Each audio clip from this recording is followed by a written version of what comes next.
Welcome students. In this video barrier penetration part 2. First video में barrier penetration part 1 में हमने आपको बताया था कि यह प्रॉब्लम क्या है। एक अल्फा पार्टिकल है और वो नाभिक से बाहर आता है। उसकी जो एनर्जी है, total energy, it is less than the potential barrier at the surface. Surface पर जो पोटेंशियल बैरियर है उससे उसकी एनर्जी कम है। फिर वो बाहर आता है तो क्लासिकल मैकेनिक्स के हिसाब से वो बाहर नहीं आ सकता क्योंकि उसकी एनर्जी कम है।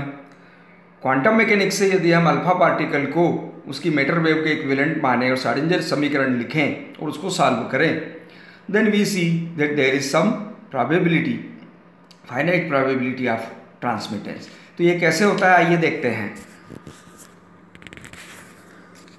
ये है बैरियर। अल्फा पार्टिकल की एनर्जी है E, वो इस लेवल पर है। यहाँ पर इस पॉइंट पर जो एनर्जी E है, it is equal to potential V। Here E is less than V, here E is very much less than V. Okay, so this region is known as potential barrier. ये वाला जो reason है ये potential barrier कहलाता है। तो हम इसको ऐसा बनाते हैं, ये एक हमने पोटेंशियल बैरियर बना लिया और इस पर हम मैटर वेव मान के अल्फा पार्टिकल को क्वांटम मैकेनिक्स अप्लाई करते हैं। So we write Schrodinger equation for these 3 regions. इनको हम रीजन 1, रीजन 2 और रीजन 3 मान लेते हैं।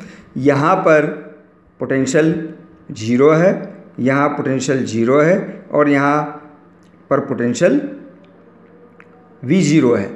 ये बैरियर की ये हाइट है। इसकी जो विड्थ है R0 से लेके R1 तक, इसको हमने A माना है। हम इसको मानते हैं बाउंड्री x इक्वल टू 0 और इसको मानते हैं x इक्वल टू A। यहाँ पर वेव फंक्शन की वैल्यू psi1, यहाँ psi2 और यहाँ पर psi3। हम ये वेव फंक्शन की 3 वैल्यू ले लेते हैं और तीनों के लिए हम S इक्वेशन लिखते हैं। तो हम यहाँ से शुरुआत करते हैं S समीकरण लिखने से कि हमने S समीकरण लिखी फर्स्ट रीजन के लिए। तो del 2 psi1 by del x2 plus twice m upon h cross square E minus 0 psi1 is equal to 0। R del 2 psi1 by del x2 plus p1 square by h cross square psi1 is equal to 0 where p1 square is equal to twice me। ये हमने मान लिया। इसी प्रकार से हम दूसरे reason की भी इक्वेशन लिखेंगे। इसका जो सॉल्यूशन है वो सॉल्यूशन होगा psi1 is equal to a1 e to the power ip1 x by h cross plus b1 e to the power minus ip1 x by h cross. ये टर्म इंसिडेंट वेव को represent करती है, ये term reflected wave को represent करती है। इसका जो कोफिशिएंट है वो a1 है, इंसिडेंट का, रिफ्लेक्शन वाला कोफिशिएंट b1 है। इसी प्रकार से हम दूसरे रीजन के लिए एस इक्वेशन लिखते हैं। We write for second region del 2 psi2 by del x2 plus twice m upon h cross square E minus V0 psi2 is equal to 0। R del 2 psi2 by del x2 plus p2 square by h cross square psi2 is equal to 0 where p2 square is twice m E minus V0। ये हमने मान लिया। इसका जो solution है वो solution होगा psi2 a2 e to the power ip2 x by h cross plus b2 e to the power minus ip2 x by h cross. ये टर्म रिप्रेजेंट करती है ट्रांसमिटेड वेव इन रीजन 2। ये वाली term represent करती है reflected wave in region 2। Call it equation 5। Similarly, for the third region, we write del 2 psi 3 by del x2 plus twice m upon h cross square e minus 0. Psi 3 is equal to 0. R del 2 psi 3 by del x2 plus p1 square by h cross square psi 3 is equal to 0, where p1 square is equal to twice me as earlier when we have written the S equation for first region. इस प्रकार से ये तीन समीकरण हमने लिख ली हैं. psi 3 का जो सॉल्यूशन होगा वो होगा a3 e to the power I p1x by h cross only. इसमें सेकंड टर्म एब्सेंट रहेगी. क्यों? क्योंकि यहाँ पर वेव को रिफ्लेक्ट करने वाला कोई बैरियर नहीं है तीसरे रीजन में. ठीक है, तो ये जो टर्म है सिंगल टर्म, ये क्या रिप्रेजेंट करती है? थर्ड रीजन में ट्रांसमिटेड वेव इन रीजन 3. तो ये जो तीसरा रीजन है, इस रीजन में यहाँ आगे कोई रिफ्लेक्ट करने वाली एजेंसी यहाँ पर नहीं है. इस प्रकार से तीनों रीजन के लिए हमने एस इक्वेशन लिखी और तीनों wave function psi 1 psi 2 psi 3 के हमने सॉल्यूशन लिख ली. अब हमारा टास्क क्या है कि अगर यहाँ पर ट्रांसमिटेड वेव है तो इसमें जो ट्रांसमिशन कोफिशिएंट है उसकी कुछ फाइनाइट वैल्यू आनी चाहिए. तो t which is equal to a3 mod square by a1 square. a3 क्या है? ये amplitude of the wave in the third region, तीसरे रीजन में जो ट्रांसमिटेड वेव है उसका एम्पलीट्यूड है a3. तो a3 mod square by a1 square into p1 by m divided by p1 by m.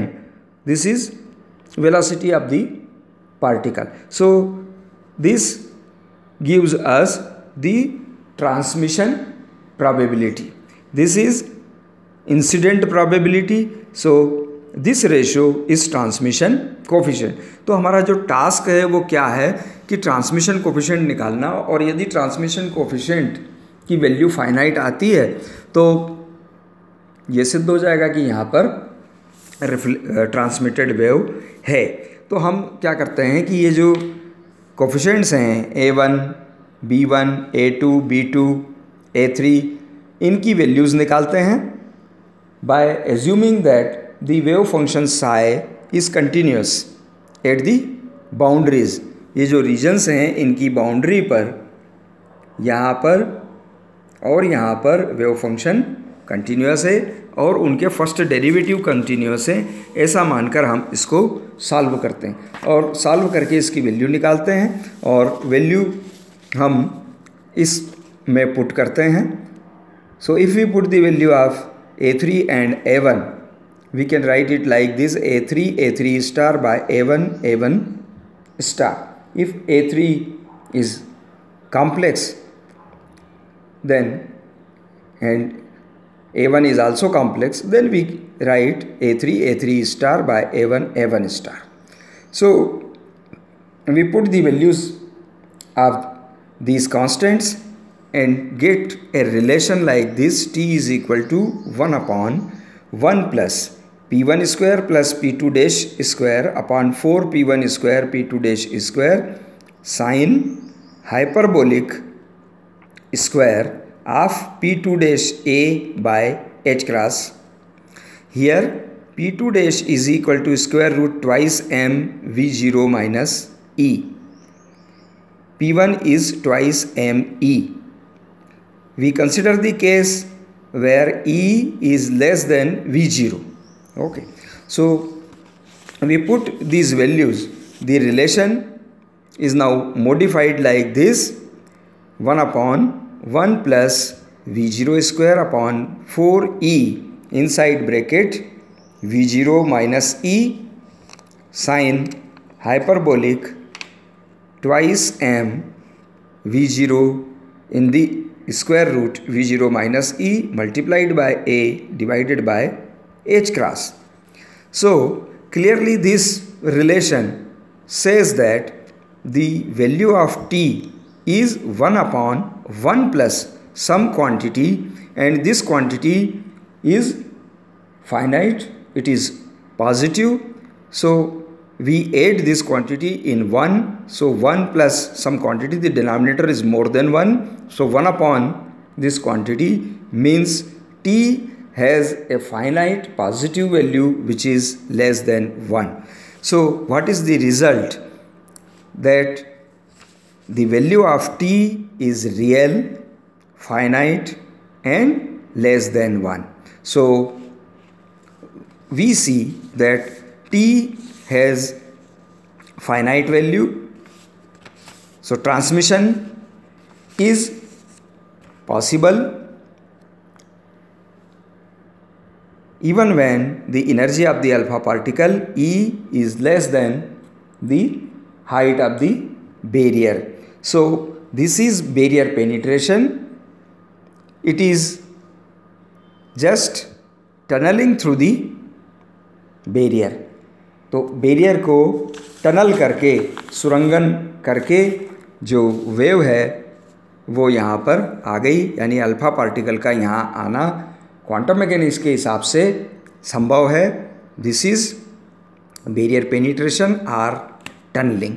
Okay, ये वीडियो आपको कैसा लगा आप बताएं.